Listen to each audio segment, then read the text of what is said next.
دل مثل هوای پاییزی میمونه، یه دقیقه بارونه یه دقیقه آفتاب. دستتو بده به دستش، جایی که نباید بری میری.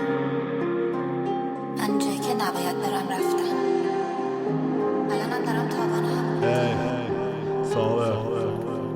تاوان چیو وقتی تو که پشت من نبودی؟ تاوان چیو وقتی همه حرفات بودی زودی؟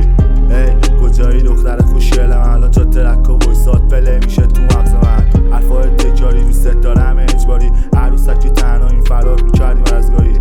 بازم لا درختا میای پیش من ببینم آسمون شده پرستاره ترین، ولی حیف الان کجایی تو؟ ببینم دستایی که میالای دنده های تو.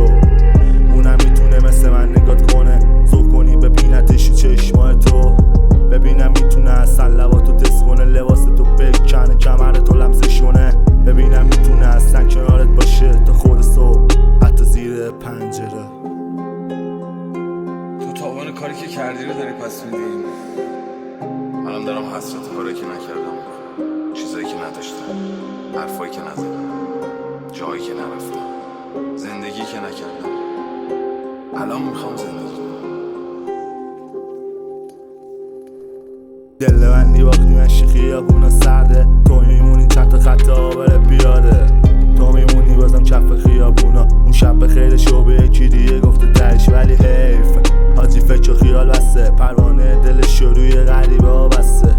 حیف میدونم تنهایی یه ترسه، ولی سگ شرف داره به سایه های